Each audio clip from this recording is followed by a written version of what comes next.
자, 밥 먹으면서 보는 국어입니다. 그런데 오늘은 수학에 대한 이야기를 해보겠습니다. 명제의 기본 개념이라는 제목을 달고 있는데요. 명제는 참 또는 거짓을 명확하게 판별할 수 있는 문장을 전부 다 우리가 명제라고 부릅니다. 자, 그런데 명제를 갑자기 왜 수업하느냐? 우리가 명제라고 생각을 할 경우에는 고1 수학 때 배우는 집합과 명제 단원의 그 명제가 맞습니다. 그렇지만 수능 국어에 입각해서는 2018학년도 9월에 출제된 우리가 수험생이라면 모두 알고 있는 LP 논리와 양자역학 지문, 정확히 양자역학과 LP 논리 지문이라고 말하는 게 맞을 것 같은데요. 그리고 그의 수능에 바로 업그레이드해서 출제된 완전히 연관이 있진 않지만요. 그 논리적으로 명제들을 따져야 하는 측면에서 비슷하다고 생각한다면 가능세계 지문, 그리고 LP 논리 지문에서 등장했던 전권 긍정 규칙이 다시 등장한 25학년도 6평 무려 몇 년 만입니까? 7년 만이네요. 7년 만에 다시 에이어 지문, 귤은 맛있다. 귤 지문이라고도 부르죠. 네. 여기에서도 명제와 관련된 개념들이 수험생들의 발목을 뭔가 발목을 붙잡는 수준 아니죠. 발목을 사로잡는 핵심 개념으로 등장하면서 수험생들이 명제라는 이 거대한 체계에 대해서 국어 시간에서도 큰 부담을 느끼는 것이 어찌 보면 자명한 사실이라고 할 수 있겠습니다. 그래서 오늘은 국어 선생이라고 주장하고 있는 제가 수학 선생도 아니면서 수학에 관련된 이야기를 한번 해보려고 합니다.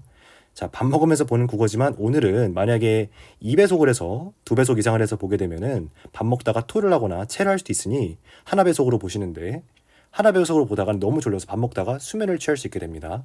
그러면 오늘은 되도록 버스나 아니면은 뭐 택시 등등에서 이동하시는 중에 졸음껌을 씹으면서 시청하시는 것을 추천드리겠습니다. 자, 그러면 본격적으로 명제에 대한 이야기를 시작해 보도록 하겠습니다. 자, 명제라는 것은 제가 도입부에서 말씀드렸듯이 기본적으로 참 또는 거짓을 명확하게 판별할 수 있는 문장이 명제가 되겠습니다. 영어로는 프로포지션이라고 부르게 됩니다. 포지션은 우리가 아는 그 포지션이라고 쓰고요. 프로, 포지션이라고 쓰게 되는데요. 앞에 내놓다, 그러니까 어떤 것을 판단 가능하도록 대두시켜 놓다라는 정도의 의미가 되겠습니다. 쌤, 갑자기 왜 영어 강의가 됐습니까? 이것은 국어 강의입니까? 수학 강의입니까? 영어 강의입니까? 국영수를 한 번에 다 하시나요? 이따가 나올 대우라는 표현과 프로포지션이라는 영단어가 쌍을 이루는 단어이기 때문에 미리 도입을 좀 해놓고 있는데요. 대표적인 명제의 예를 들어보면은 이렇게 될 것 같습니다. 만약 차은우가 야, 이렇게 예시를 들면 안 되나? 잠깐만. 예시가 범법이 됐습니다. 다른 사람을 생각해보자. 유해진은 잘생겼다라는 문장이 있다고 생각해 봅시다. 유해진 아저씨는 매우 유명한 배우죠. 최근에 1600만 영화를 배출해내신 그 배우님이 맞습니다. 그런데 잘생겼다라는 문장 같은 경우에는 사실과 거짓, 참 또는 거짓 뭐 이런 것과 관련된 명제라고 하기에 굉장히 어렵습니다. 왜? 인간의 가치 판단이 개입되기 때문이죠. 그래서 참 또는 거짓을 명확하게 표현할 수가 없습니다. 하지만 유해진은 키가 50cm이다 라는 문장 같은 경우에는 그것은 거짓이다 라고 명확하게 판별할 수가 있습니다.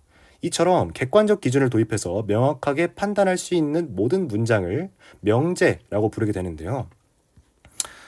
그 중에서 방금처럼 한 가지 조건만으로 판단할 수 있는 문장들도 있고요. 그리고 두 가지 이상의 조건이 동원되어서 판단해야 하는 문장들도 있습니다. 그 중에서 우리가 핵심적으로 다루게 되는 문장이 바로 이 P이면 Q이다 꼴에 이 화살표로 표시를 하죠. 이렇게 생긴 문장입니다. 이것을 조건문이라고 부르게 됩니다. 네, P이면 Q이다 라는 이 문장이 맞는 말이 되려면요. P가 맞는 말일 때 Q가 맞는 말인 것이 가장 직관적인 해설입니다. 당연하죠. 예를 들어서 비가 오면 야구가 우천 취소된다 라는 문장이 있을 때요. 비가 왔을 때 야구가 우천 취소되는 것이 가장 논리적으로 직관적입니다. 네, 정말 비가 오니까 야구가 우천 취소됐네 라고 이것이 맞는 말이라고 확신할 수 있게 되기 때문입니다. 하지만 이 P이면 Q이다 라는 문장의 참은 그것만으로 결정되지는 않는데요. 아니 쌤, 갑자기 그게 무슨 말씀이십니까? 자, 그러면은 우선 이 P이면 Q이다 라는 조건을 뜯어보기 전에 이 P이면 Q이다의 구성 요소들에 대해서 먼저 한번 알아보고 들어가도록 하겠습니다. 자, P이면 Q이다의 P와 Q는 각각 이름을 붙여줄 수가 있습니다. 우리가 수학 하, 그러니까 수학 고등학교 1학년 공통 수학 교과의 2010학년도 개정교육과정 기준 수학 하, 그러니까 2학기에 배우는 수학에 분류되어 있는 집합과 명제 단원에서는 이 P를 가정, 그리고 Q를 결론이라고 부르게 됩니다. 네, 우리가 아는 그 가정과 그 결론이 맞습니다. 그런데 이것이 각각 조건이기 때문에 P도 조건이고요. Q도 조건입니다. 그래서 논리학, 그러니까 국어 지문에서는 가정과 결론에 상응하는 표현으로 각각 전건, 앞에 있는 조건이죠. 그리고 결론을 후건이라고 칭하기도 합니다. 네, 표현상 전건과 후건과 가정과 결론을 혼용하더라도 논리적인 엄청나게 거대한 흠결이 생기진 않습니다만 사용 분야와 학문 분야로 약간 뻗어나간 가지가 다른 표현이다 보니까 아무래도 구분을 해서 알려드리는 편이 더 낫겠습니다. 예, 이에 따라서 이 P와 Q에 대해서 우리가 이렇게 이름을 붙여볼 수가 있겠는데요. 그러면 이 P와 Q가 각각 맞는 말이 되게 하는 어떠한 집합에 대해서도 우리가 생각을 해볼 수가 있습니다. 선생님, 갑자기 그게 무슨 말씀이십니까? 자, 이렇게 생각해 볼 수가 있겠죠. 자, P는 예를 들어 N은 2의 약수이다. 네, 조건 P가 이런 명제라고 생각해 보겠습니다. 네, 명제도 각각 조건이 될 수 있으니까요. 이 조건문 같은 경우에는 어떤 명제이면 어떤 명제이다 라는 거대한 명제, 거대한 두 개의 명제가 이어진 명제입니다. 왜냐하면 너가 참거시를 따를 수 있을 때, 너를 참거시를 따를 수 있을 때, 너를 참거시를 따를 수 있을까? 라는 형식의 명제이기 때문이죠. 자, 그러면 P가 N은 2의 약수이다 라는 명제라고 할 때요. P가 맞는 말이 되게 하는 어떠한 집합은 어떤 집합일까요? 자, 직접 보여드리면 이런 느낌이 될 것입니다. 자, 조건 P, 다시 말해 명제 소문자 P의 질의 집합은 1과 2가 될 것입니다. 1과 2에 N이 들어가게 되면은 저 명제는 참이 되겠죠. 자, Q도 한번 생각해 볼까요? Q 같은 경우에 다른 걸 생각해 보겠습니다. N은 4의 약수이다.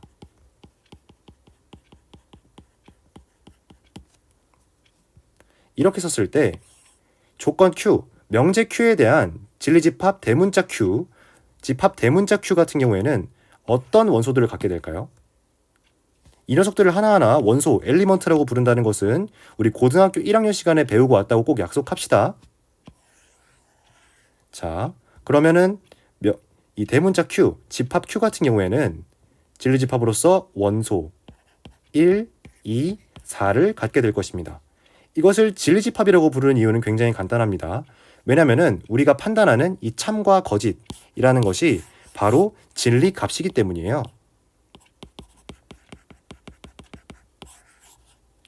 사실 사실관계가 이것 때문에 이것이다가 되는 것은 아니고요.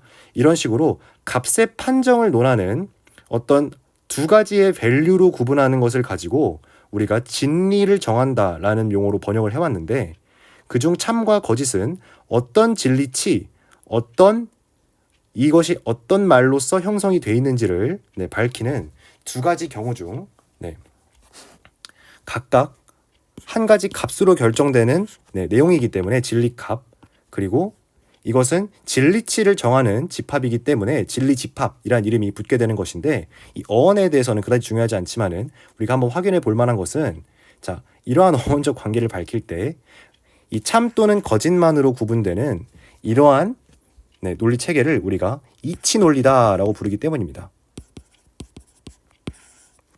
이치 논리가 무엇입니까? 쌤, 이치? 설마 뭐 reason 뭐 그런 것인가요? 아니, 그것은 아닙니다. 여기서 이치는 to valued라는 뜻입니다. 진리값이 참 또는 거짓만으로 구분이 된다는 것이죠. 그래서 두 가지 치를 가지는, 두 가지 진리치, 진리값을 가지는 논리 체계다라고 할 수 있습니다. 그리고 그러한 논리 체계 아래에서 우리가 진리집합의 원소를 생각할 때 이 명제를 참으로 만드는 원소는 각각의 진리 집합에 대해서 1, 2와 1, 2, 4가 되겠구나 라고 생각할 수 있는 것입니다. 자, 그렇다면 이 두 진리집합을 옆에 두고요, 이 P이면 Q이다의 관계를 통해서 진리집합 간의 관계와 조건문의 참거짓에 대해서 생각해 보도록 하겠습니다. 자, 만약 이 조건들을 그대로 사용할 때요, n은 2의 약수이다. n은 4의 약수이다. 그러면 만약 p이면 q이다 라고 한다면 대문자 p처럼 써졌네요. 소문자 p입니다. 그럼 이는 2의 약수이면 4의 약수이다가 됩니다. 이것이 맞는 말일까요? 네. 옆을 보면 직관적으로 맞는 말이라는 사실을 알 수가 있습니다. 자, 그렇다면 반대로 이렇다면 어떨까요? 이걸 뒤집는 겁니다.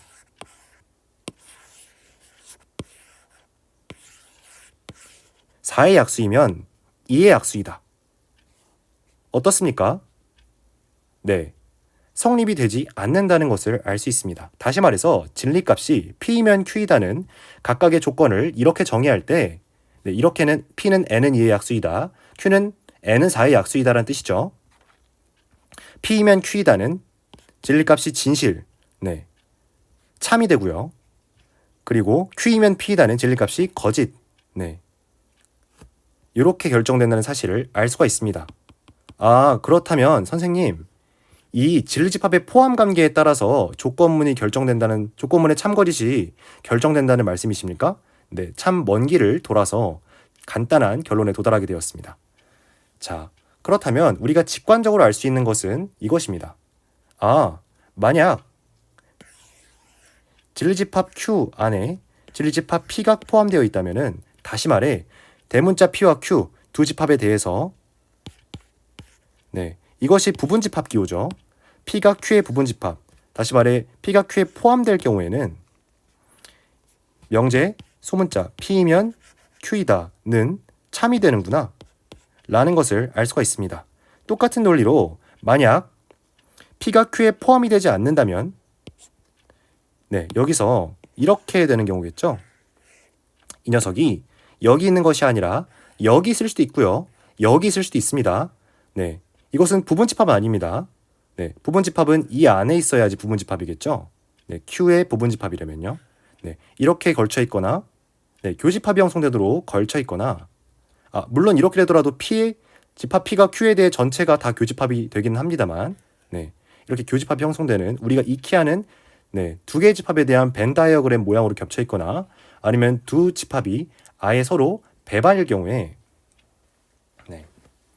두 집합이 서로 소일 경우에, 이게 좀 더 엄밀한 용어겠네요. 배반이라는 것은 확률에 대해서 이야기하는 거니까요. 명제 P이면 Q이다는 두 명제, 두 조건인 명제, 두 조건인 P이면 Q이다로 구성된 조건문 명제 P이면 Q이다는 전체적으로 거짓이 되는구나 라는 것을 직관적으로 알 수 있습니다. 아니 선생님, 수학책에 나온 예시로 이렇게까지 진리집합과 조건에 대해서 갑자기 이렇게 도입을 하신 이유가 무엇입니까?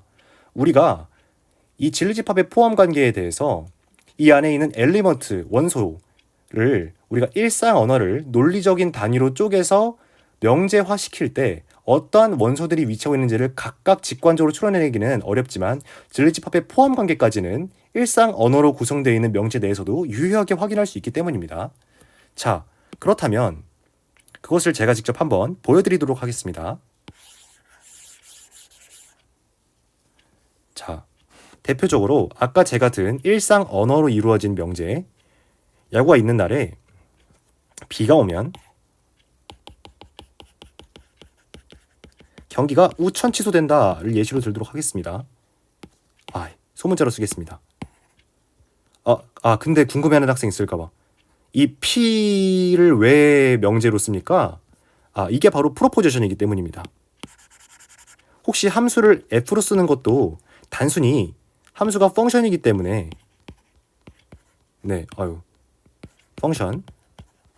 그래서 그 첫 글자인 F를 대표적인 함수의 이름 짓는 글자로 따왔다는 것을 모두 약간 왜 알고 있는지 모르겠지만 알고 있는 상식으로 알고 계실 텐데요. 명제도 마찬가지로 명제 P라는 것이, 명제라는 것이 처음 논리적으로 논의되기 시작했던 시점부터 프로포지션에 대해서 이야기해보자, 명제 P에 대해서 이야기해보자로 기호화가 됐기 때문에 P와 다음에 오는 P, Q, R 이런 친구들을 전부 다 명제를 의미하는 기호로 자연스럽게 사용하게 됐습니다. 자, 그럴 때 소문자 명제 P가 있을 때 Q, B가 오면 야구가 우천 취소된다. 경기가 취소된다. 큐를 왜 이렇게 못 쓰나요? 아, 뭐야? 뭘 쓰려고 한 거야? 네.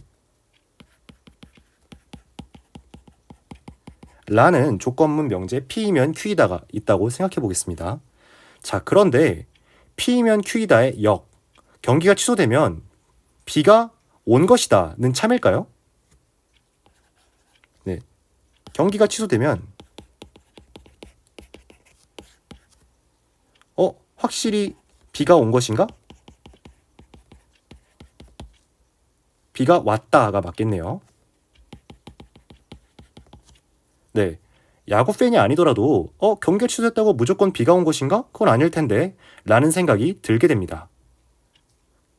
그렇다면 경기가 취소되는 것이 비가 오지 않아도 경기가 취소되는 경우가 있구나. 그런데 야구가 있는 날에 비가 오면 무조건 경기가 취소되는구나. 라는 것을 우리가 곧바로 머릿속으로 납득할 수가 있습니다.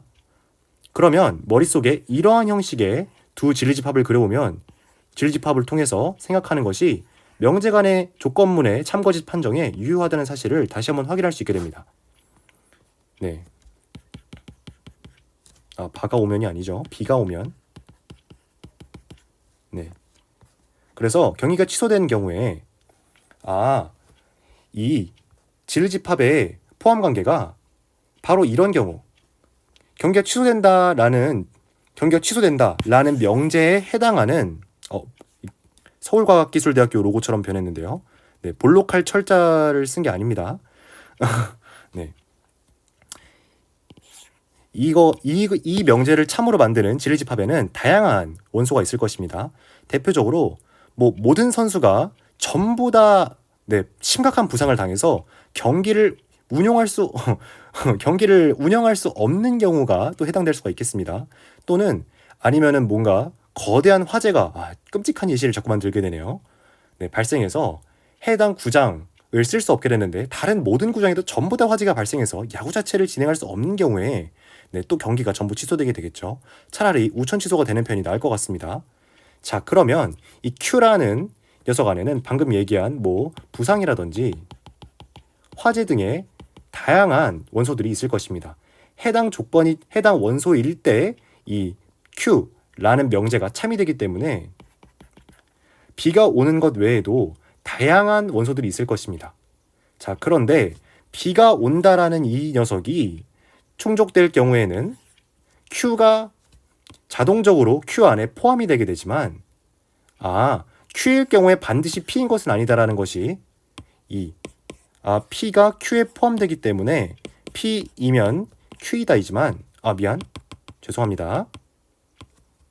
P이면 Q이다가 참이지만 Q이면 P이다가 참은 아니구나, 거짓이구나 라는 것을 우리가 진리집합상의 포함 관계를 통해서 국어 시간에도 유효하게 파악할 수 있는 것입니다. 자, 이것이 진리집합과 명제, 가정과 결론, 전건과 후건, 그리고 조건이란 무엇인지에 대한 기본적인 설명입니다. 여기까지가 우리가 원래 알고 있어야 하는 수학 카 시간 때 배우는 명제 사이의 관계라는 내용입니다.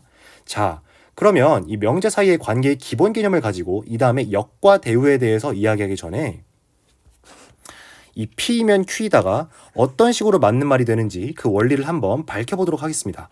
자, 지금 공간이 너무 좁은데요. 밑으로 한번 좀 내려보겠습니다.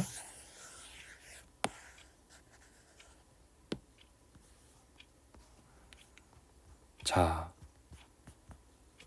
이럴 때 우리가 이 P이면 Q이다 라는 조건문이 맞는 말이 되려면은 반드시 전건이 참이면서 후건이 참이어야 되나? 라는 사실이 궁금해질 수 있습니다. 쌤, 전 궁금해지지 않는데요. 당장 영상을 끄고 돌아가라고 말씀드릴 수도 없는 이 상황에서 꼭 한번 궁금해 보시기 바랍니다. 과연 앞말이 틀린 말인데도 이 전체 조건문이 맞는 말일 수 있을까? 네, 고전 논리학에서는 이것을 굉장히 명쾌하게 설명하는 방법이 있습니다. 자, 한번 이렇게 생각을 해봅시다. 만약 비가 오면 경기가 취소된다 라는 이 집합 간의 이 조건 간의 관계로 이루어진 이 조건문 P이면 Q이다를 부정하는 방법은 매우 간단합니다. 비가 왔는데 경기가 취소되지 않는 경우, 비가 왔는데 경기가 강행되는 경우가 유일한 반례가 되기 때문입니다. 자, 생각을 해봅시다. 이 말이 거짓이다. P이면 Q이다가 거짓이다라는 말을 보이려면요. 비가 왔는데 경기가 취소되지 않는다면 이것은 거짓이 되겠죠. 그렇다면 우리가 이러한 진리표를 그려볼 수 있겠습니다. 자, P, Q, P이면 Q이다. 이렇게 한번 써보고요. 만약에 P가 진짜일 때 Q가 진짜라면 P이면 Q이다는 진짜입니다. 아니 쌤 무슨 말입니까? 네, 비가 왔고 비가 오면이 참이고 경기가 취소됐다가 참이라면 비가 오면 경기가 취소된다는 조건문은 전체적으로 참이 됩니다. 그리고 만약에 비가 왔는데 경기가 취소되지 않는다면 비가 오면 경기가 취소된다라는 이 조건문은 거짓이 됩니다. 자, 그런데요. 여기서 굉장히 중요한 논점이 발생하게 됩니다. 만약 비가 오지 않는다면 어떻게 될까요? 네, 비가 오지 않는다면 애초에 전건이 거짓이기 때문에 P이면 Q이다. 다시 말해 비가 오면 경기가 취소가 된다라는 명제를 반박할 수가 없게 됩니다. 다시 말해 이러한 반례를 통해서 이것은 명백한 거짓이다 라고 밝히는 것이 그 자체가 불가능하게 변하게 됩니다. 자, 다시 말해서 전건이 거짓이라면 후건의 참거짓과 관련 없이 이 전체 명제 조건문 P이면 Q이다는 무조건 참으로 간주하게 됩니다. 아니 선생님 이게 무슨 말입니까 도대체? 자, 이렇게 생각해 보겠습니다. 자, 그럼 이런 그림이 그려지게 되는데요. 예를 들어서 만약에 우리가 어떠한 조건문이 거짓이다 라는 걸 밝히려면 그 명제가 완벽하게 거짓말이다 라는 것을 밝혀내야 합니다. 이렇게 생각을 해보겠습니다. 만약에 어떠한 학부모가 어떠한 학생 또는 어떠한 선생님이라고 합시다. 어떠한 선생님이 어떠한 학생에게 너가 100점을 맞으면 이게 P가 되겠네요. 너 치킨을 사줄게 라고 이렇게 명제를 조건문을 형성시켰다고 생각을 해봅시다.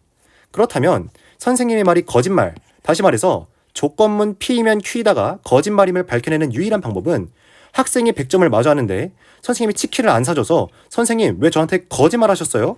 라고 학생이 따지게 될 수 있는 그런 경우가 유일하게 이 명제의 P이면 Q이다가 거짓말이 되는 경우입니다. 자, 그런데 그렇다면 이 명제는 학생이 만약 100점을 맞아왔을 때 선생님이 치킨을 사준다면 전체적으로는 참, 다시 말해서 명제 P이면 Q이다가 참이 되고요. 학생이 만약에 100점을 맞아왔는데 선생님이 치킨을 사주지 않았다면 전체적으로는 명제 P이면 Q이다가 거짓이 됩니다. 그렇지만 학생이 애초에 100점을 맞지 않아서 학생이 빵점을 맞았거나 50점을 맞았거나 76점 정도를 맞았다면 100점이 아니기 때문에 선생님의 말이 거짓, 선생님이 치킨을 그래 너가 뭐 점수는 100점을 못 맞았지만 치킨은 사줄게 라고 치킨을 사줬든 사주지 않든 100점을 맞으면 치킨을 사준다 라는 이 명제 P이면 Q라 자체는 거짓말임을 밝혀내는 것이 불가능해집니다. 거짓이 아니므로 참이 되는 것입니다. 굉장히 특이하지만 직관적으로 납득이 되죠. 아니 선생님이 100점을 맞으면 치킨을 사준다 그랬지 70점을 맞으면 치킨을 사준다고 한 것이 아니기 때문에 학생이 70점을 맞아온 이상 빵점, 50점, 70점 아니면 마이너스 100점을 맞아온 이상 선생님이 100점을 맞으면 치킨을 사준다 라고 말한 이 명제가 거짓임을 밝히는 것은 불가능하다. 다시 말해서 not 거짓이기 때문에 자동적으로 참이 되는 것이죠. 거짓을 밝혀내는 것이 불가능하니까요. 거짓이 아니기 때문에 참이 되는 것입니다. 따라서 고전 논리학, 다시 말해서 고전 논리학이라고 하면 대부분 이 이치 논리에 기전하는 이치 논리를 기저에 두는 이러한 논리 체계를 대부분 고전 논리학이라고 총칭하게 되는데 제가 지금 말하는 모든 이야기들이 완벽하게 엄밀한 것은 아니므로 이러한 이야기에 대해서 심도 있게 배우고 싶다면 저도 잘 모르는 분야인 철학과 논리학에 대해서 대학에서 좀 더 심화 전공을 해보는 것을 추천드립니다. 자, 그런데 이렇기 때문에 우리가 이러한 생각을 해볼 수 있게 됩니다. 그렇다면 이 명제 P이면 Q이다와 완벽하게 동치인 녀석에 대해 생각해 볼 수가 있는데, 동치라는 것은 이따가 나올 개념이기 때문에 이 명제의 역과 대우 그리고 플러스 2까지 논의한 다음에 넘어와서 다시 한번 이야기해 보도록 하겠습니다.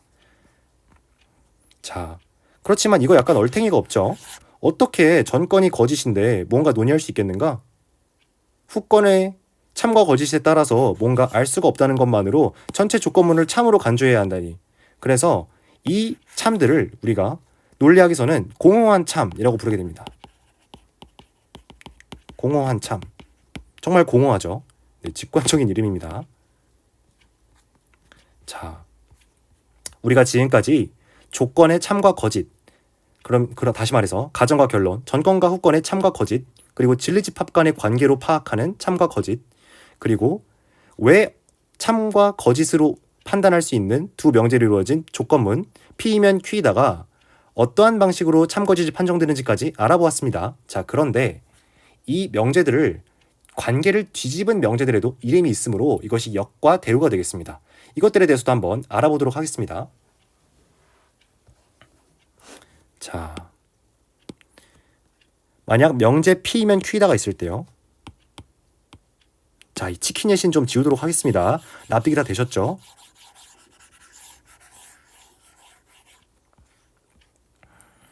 자, 역과 대우. 명제가 P이면, 자꾸만 대문자 P를 쓰네요.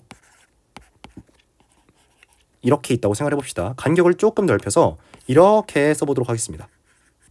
네. 그런데 위에서 저희가 직관적으로 확인했던 P이면 Q이다가 참이라고 해서 P이면 Q이다가 참이라고 해서 Q이면 P이다가 무조건 참은 아니었죠. 네, 이런 식으로 네, Q이면 P이다. 이런 식으로 뒤집어 놓은 그림을 우리가 이 명제의 역이라고 부르게 됩니다. 우리 수학책에 있는 그림으로 한번 그려보도록 하겠습니다. 고등학교 1학년 교과서에 무조건 이 그림이 나오는데요. 네, 이렇게 해서 이 두 개를 우리가 역이라고 부르게 됩니다. 역어로는 컨버스라고 부르게 되는데요. 한 가지 개념도 더 있습니다. 인버스인 E인데 이거는 역과 대우를 모두 확인한 다음에 확인해 보도록 하겠습니다. 자, 그리고 각각의 조건에 우리가 만약에 이것이 아니라면 이라고 생각해 볼 수 있겠습니다. 수학적 기호로는 물결표를 쓰기도 하고요. 논리학에서는 기역자처럼 생긴 이러한 연산자를 쓰기도 하는데, 만약 우리가 이렇게 쓰게 되면 P가 아니다 라는 뜻입니다. 예를 들어서 비가 온다 라는 말이 P라면 not P, 다시 말해서 물결표 P는 P의 부정이라고 읽고 P의 부정. 네. 그리고 이것은 방금 든 비가 온다 라는 말에는 비가 오지 않는다가 P의 부정이 될 것입니다. 그런데 이때 이 역에다가 전부 다 부정을 씌운 녀석을 우리가 대우라고 부르게 되는데요. 자, 한번 그 전에 그림을 조금 더 직관적으로 구성해 보도록 하겠습니다. 자, 이런 명제를 한번 생각해 볼 수가 있겠습니다. 자, 만약 P가 아니라면 Q가 아니다 라는 명제입니다. 아이고. 그리고 이것의 역인 Q가 아니면 P가 아니다 에 대해서 생각해 보겠습니다. 뭐야? 왜 물결표를 뒤에다 쳤나요? 바보입니까? 네, 이렇게 되겠네요. 자, 이 녀석 두 개의 관계도 역이 됩니다.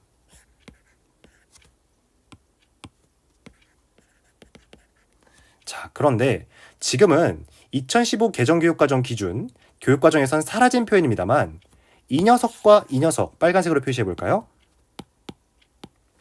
이 녀석과 이 녀석의 관계를 논하는 용어도 있습니다. 지금은 너무 복잡하고 학생들에게 혼선을 준다는 이유로 빠졌지만 저는 이 용어가 필요하다고 생각해서 수업에 넣도록 하겠습니다. 자, 이 역 같은 경우에는 역 같다가 아닙니다. 이 역 같은 경우에는 네, 이 조건문이 참이라고 해서 무조건 참이 아니라는 것을 확인했습니다. 비슷한 느낌으로 이 녀석 같은 경우에도 P가 아니라면 Q가 아니다도 무조건 이 명제 P이면 Q이다가 참이라고 해서 참이 보장되지 않는 녀석 중에 하나입니다. 이 녀석의 이름은 E라고 부릅니다. E. 네, 영어로는 inverse라고 부르게 되는데요. 선생님, 아니 inverse는 역함수 아닙니까? 그렇지만 여기에서는 이 converse를 역, inverse를 이라고 번역합니다. 왜냐면은 역 같은 경우에는 이름이 굉장히 직관적입니다.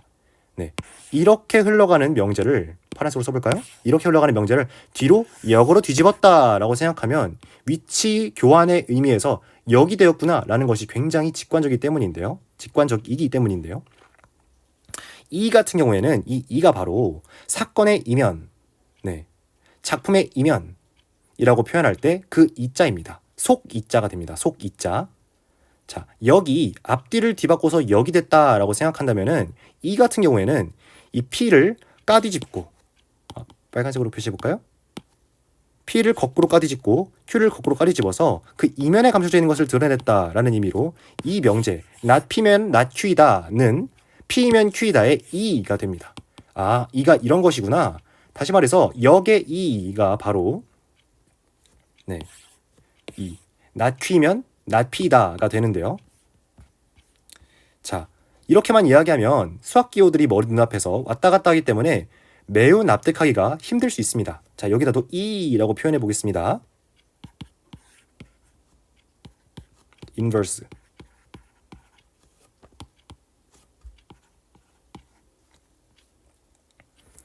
자, 만약 이렇게 되겠습니다.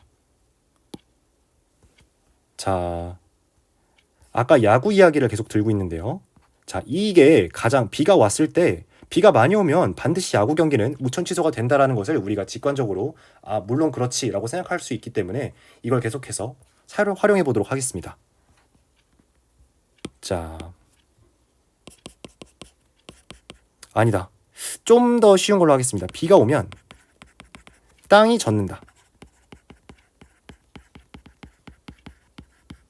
네, 이렇게 되겠네요. 이 명제에 선생님, 비가 와도 땅이 안 젖을 수도 있지 않습니까? 비가 오면 보편적으로 땅이 젖습니다. 비가 왔는데도 땅이 젖지 않으면 누군가 가렸다는 말인데, 그러면은 우리가 생각하지 않는 조건이 개입되므로 비가 오면 땅이 젖는다라는 명제를 판단할 수가 없게 됩니다. 자, 그렇다면 이 명제의 역 같은 경우에는요, 땅이 젖었다면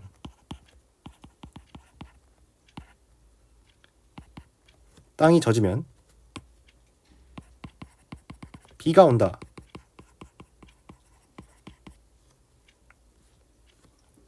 네.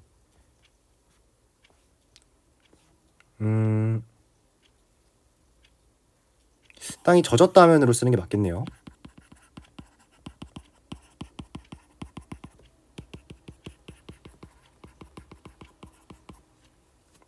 네. 이렇게 될 거고요. 네. 땅이 젖었다면 비가 왔다. 아닐 수도 있겠죠. 네. 왜 아닐 수도 있겠죠라는 생각이 먼저 드냐면 바로 비가 오면 땅이 젖는다라는 명제를 제가 참명제로서 디자인했기 때문에 바로 진리집합의 포함 관계가 이미 이런 형태를 띠고 있어서 땅이 젖는가에 해당하는 진리집합의 원소가 더 많은 상황을 가정하고 이 명제를 쓰고 있기 때문에 Q면 P단 아닌 것 같은데 라는 생각이 자동적으로 들게 됩니다. 참명제를 형성시키는 이유는 굉장히 단순한데요. 이까지 확인하고 바로 보겠습니다. 비가 오지 않았다면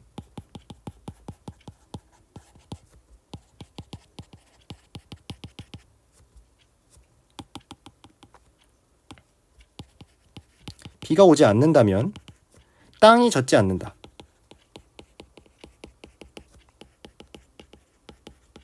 네, 이렇게 P의 부정과 Q의 부정을 이루어진 P의 부정이면 Q의 부정이다 인 P이면 Q이다의 이도 P이면 Q이다의 역과 마찬가지로 비가 오지 않았다고 무조건 땅이 젖지 않는다고? 라는 의문점이 들게 만듭니다.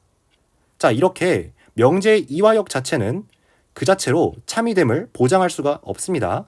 자, 그런데 이렇게 형성시킬 경우에는 not Q이면 not P다로 명제의 역의 이, 다시 말해서 명제의 역의 부정을 취하게 되면 이것을 우리가 B가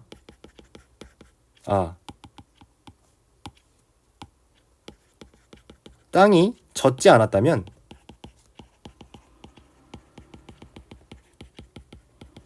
비가 오지 않았다. 땅이 이해를 돕기 위해서 과거형으로 쓰는 겁니다. 원래 이렇게 하면 말이 안 됩니다. 말이 안 된다는 표현이, 그러니까 여기에서는 시제를 현재로 고정하고 있는데 이렇게 쓰게 되면은 시제가 달라지기 때문에 다른 문장이 돼서 원래 이렇게 쓰면 안 됩니다. 땅이, 그러니까 이제 수험생의 직관적 납득을 위해서 이렇게 적는 것이지, 실제 명제 구조에선 이렇게 쓰면 5개념이므로 이 예시를 다른 데 가서 그대로 설명하시면 큰일이 날 수 있습니다. 네. 땅이 젖는다면 비가 온다가 맞겠죠. 여기서도 땅이 젖지 않는다면 비가 오지 않는다가 될 것이고요. 그렇게 쓰고 갈까요?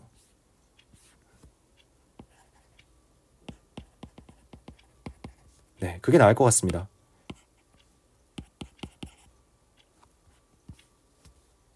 여기서도 비가 온다면으로 현재형으로 시제를 통일시켜 주겠습니다.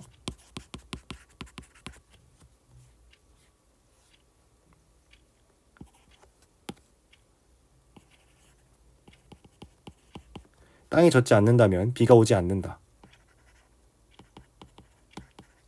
네. 자, 우리가 여기서 느낄 수 있는 것이, 비가 온다면 땅이 젖는다 라는 P이면 Q이다의 명제는, 네, 우리가 무조건 참이라고 가정할 수 있겠습니다. 따라서 이 명제는 여기서는 이 세션의 한정에서는, 우리가 이 영상의 한정에서는 우리가 이것을 참이라고 생각해 봅시다. 실제로도 참이 아니겠습니까? 네. 그래서 이것이 P는 Q의 부분집합이다를 만족시키는, 네, 참명제라고 가정해 보겠습니다. 자, 그렇다면 이에 따라서 만약 땅이 젖지 않는다면 비가 오지 않는다는 자동적으로 참이 되게 됩니다. 자, 진리집합의 포함관계에 의해서 만약 P일 때 Q임이 확정되므로 이 명제가 참이 된다고 뭔가 눈으로 확인할 수가 있는데, 만약 Q가 아니라면 여기 있는 어떤 원소 또는 조건일 것입니다. 자, 그런데 이때는 P일 수가 없겠죠. 만약에 not Q일 때 P, 다시 말해서 not Q일 때 P일 수 있다면은 이 조건문이 참이 되겠지만은 not Q일 때는 어디로 가든 뭐로 가든 도로 가든 P가 될 수는 절대 없습니다. 그래서 만약 P이면 Q이다가 참이라면 not Q이면 not P이다는 무조건 참이 됩니다. 네, 이를 2의 역이라고 부르든 역의 2라고 부르든 아니면 역의 부정이라고 부르든, 어떻게 보면은 교육과정상 크게 오류가 있는 용어는 아니겠습니다만, 네, 역의 각 조건을 부정했다라고 말하는 것이 조금 더 엄밀할 것 같네요. 네, 이러한 형식, not Q면 not P다라는 녀석을, 네, 이렇게 그려놓고 이것을 대우라고 부르게 됩니다. 네, 대우. 대우는 영어로 무엇입니까, 선생님? 네, 제가 아까 프로포지션이라고 얘기했었는데 대우가 바로 콘트라 포지션이 됩니다. 콘트라는 우리가 영단어 외울 때도 확인할 수 있듯이 반대되는 이라는 의미를 가지고 있는 거죠. 왜 이렇게 A처럼 써졌지? 콘트라, 네, 콘트라 포지션. 네, 이렇게 되겠네요. 네, 역에 대해서도 우리가 대우를 생각할 수 있겠습니다. 네, 이런 느낌이 될 것 같네요. 그래서 만약 어느 한쪽이 참이라면 그 대우는 무조건 참이 됩니다. 다시 말해, 이 조건문이 가지는 진리값에 대해서 조건문의 대우는 해당 진리값과, 대우가 해당 조건문과 동치이기 때문에, 네, 네, 동치라는 말을 이제 우리가 금방 보게 될 텐데요. 똑같은 말이기 때문에, 다시 말해서 조건문이 참이라면 대우도 참이 되고요. 조건문이 거짓이라면 그 대우도 거짓이 되게 됩니다. 따라서 이 조건문, 비가 오면 땅이 젖는다가 참이기 때문에 땅이 젖지 않는다면 비가 오지 않는다도 자동으로 참이 되고요. 땅이 젖는다면 비가 온다가, 땅이 젖는다고 무조건 비가 온 걸까요? 누가 호수로 물을 뿌린 것일 수도 있지 않습니까? 아니면 뭐 어떤 사람이 많이 울어서 땅이 젖었을 수도 있겠죠. 네, 땅이 젖는다면 비가 온다라는 말이 거짓이기 때문에 비가 오지 않는다면 땅이 젖지 않는다는 말도 거짓이 됩니다. 왜냐하면 두 개는 대우이기 때문이죠. 한국말 대우 같은 경우에 제가 아까 이의 어원에 대해서 해설을 해드렸는데, 이 대우는, 네, 반대되는 짝이다 라는 말이 됩니다. 우가 바로, 네, 한자로 짝을 뜻하는 한자가 됩니다. 짝 우자인데요. 우리가 또 다른 곳에서 확인할 수 있는 우자는 바로, 네, 우리가 이 단원에서는 그다지 드러나지 않는, 네, 용어입니다만, 우함수라고 할 때 이 우자가 바로 짝 우자가 됩니다. 이 약간 좀 과도한 한자어를 사용하려고 해서 이 우함수를 우함수라고 명명하는 것은 지양하고 있는 분위기가 되고 있긴 합니다만, 일단 2015 개정 교육과정까지는 우함수라는 용어를 널리 퍼뜨려서 사용하고 있으므로 설명을 해드리면, 이 우함수 앞에 있는 이 우가 바로 짝인데 영어로는 even function, even하게 읽었나요? 네, 이로 나눠지는 함수, 네, 라는 의미에서 이 짝함수를 짝함수를 의미하는 말로 우함수. 왜냐하면 짝수를 한자 순수 한자로 표현한다면 짝수, 홀수 할 때 짝과 홀은 우리말이기 때문에 우수와 기수가 되겠습니다. 네, 만약 짝수와 홀수를 한자로 표현한다면, 그래서 오드 넘버에 해당하는 오드 펑션을 홀함수 대신 기함수라고 부르고 이븐 펑션을 짝함수 대신 우함수라고 부르던 것이죠. 최근에는 홀함수와 짝함수가 훨씬 더 직관적인 이름이기 때문에 우함수 기함수 대신 우함수 기함수 대신에 짝함수 홀함수를 쓰자고 분위기가 바뀌고 있는 추세이긴 합니다. 자, 이렇게 해서 명제의 대우까지 알아봤습니다. 자, 이게 명제의 역과 대우가 되겠습니다. 자, 이 개념을 바탕으로 우리가 참명제에 대해서 마지막으로 필요 충분 조건에 대해서 배워보도록 하겠습니다. 자, 우리가 어떤 명제에 P이면 Q이다 조건문이 너가 참이라고 할 때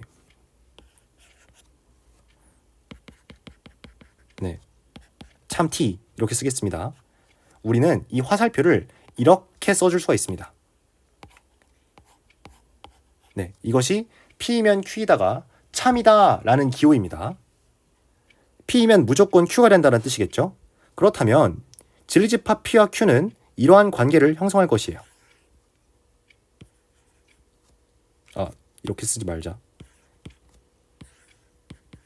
이렇게 되겠죠. 자, 그런데 이때 우리가 이 P이면 Q이다 라는 두 개의 조건에 대해서 각각 P는 Q이기 위한 충분 조건, 중요한 거니까 핑크색으로 씁시다. 왜 이렇게 못 쓰죠? 그리고 Q는 P이기 위한 필요 조건이라고 합니다. 이것은 참명제 위에서 사용되는 표현들입니다. 네, 이게 이렇게 참이다 기호일 때만 충분 조건과 필요 조건에 대해서 우리가 이름을 붙여서 사용할 수가 있습니다. P이면 Q이다 단계에서는 각각이 충분 조건과 필요 조건이라고 말하는 순간 그것은 가정이지 실제로 충분 조건이나 필요 조건이 아닐 수도 있습니다. 이 명제가 참임이 밝혀져서 이렇게 됐을 때만 충분 조건이고 필요 조건이라는 관계가 형성되는 것이에요. 자, 이 의미에 대해서 이 명제가 참이라면 굉장히 단순하게 납득할 수가 있습니다. 왜냐?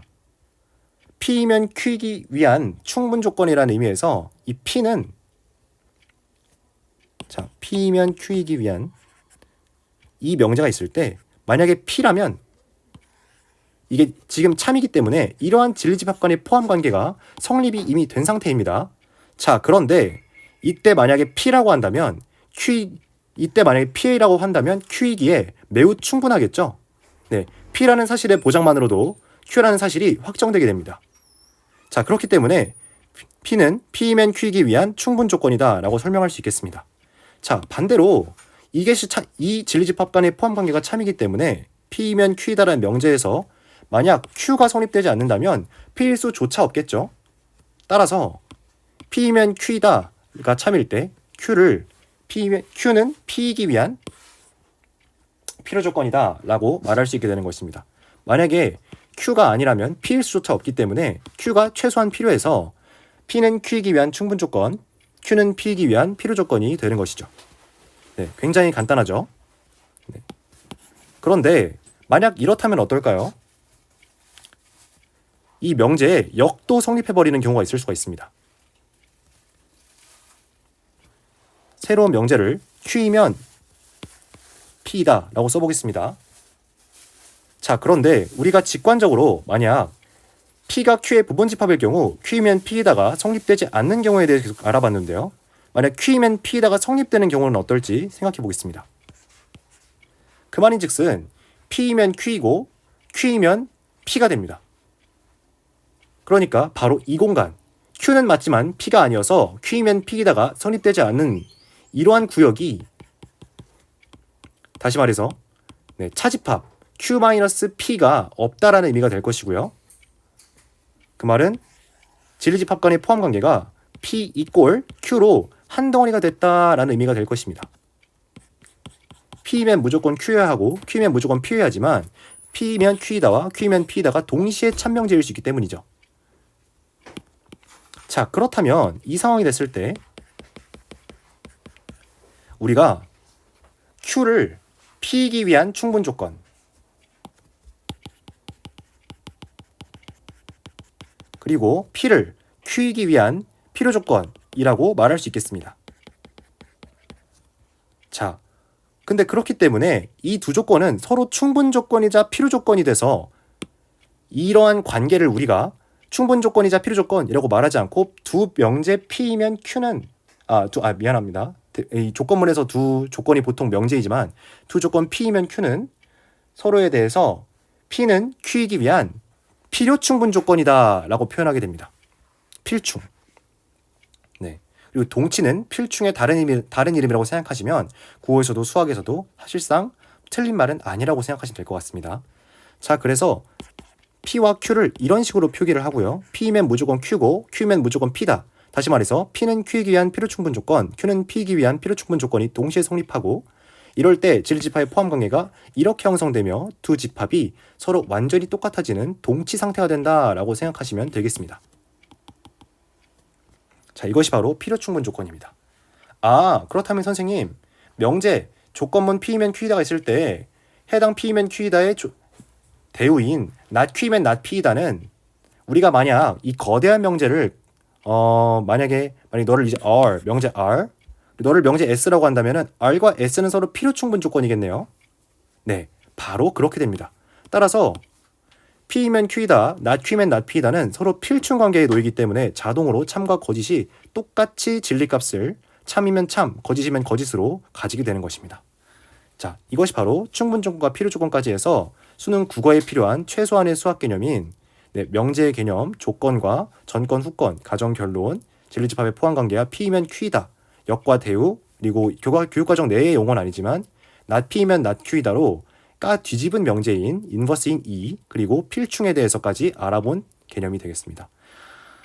자, 추가 영상으로 짧은 영상이 하나 더 올라갈 건데 그 영상은 어떻게 Q이면 P이면 Q이다가 이러한 구조를 가져서 공허한 참이 나타나게 되는지 논리학적 동치인 다른 표현을 통해서 확인을 해보고 그것이 대우가 무조건 필요 충분 조건이 되는 이유와도 연결되는 과정을 밝히는 영상이 될 것이에요. 해당 영상은 이 영상까지만 보더라도 이미 충분히 수능 국어에서 다룰 만한 모든 명제 개념을 다뤘으므로 딱히 시청하지 않으셔도 되지만, 만약 본인이 논리학 지문을 조금 더 엄밀하게 뚫어내고 싶은, 만약 A어 같은 지문이 다시 한번 등장하더라도 전권 긍정 규칙은 뭐 그냥 그런 것이지라고 툭툭 치고 가고 싶은 괜시리 욕심이 드는 학생이라고 한다면 한번 확인해 보시는 것도 지루하지는 않을 것 같습니다. 자, 일단 이번 영상은 분량과 정보량이 너무 과해졌다는 생각이 들어서요. 이번 영상은 여기에서 마무리를 하고 다음 영상에서 명제 개념과 명제가 주요하게 쓰인 기출문제 풀이 영상으로 또 찾아오도록 하겠습니다. 자, 이 개념들을 머릿속에 탑재하셔서 고등학교 1학년 수학을 복습을 안 하신 학생들도 꼭 수능 국어의 애로사항을 겪지 않으시길 바라겠습니다. 자, 여기까지 하고 이번 영상은 마치겠습니다.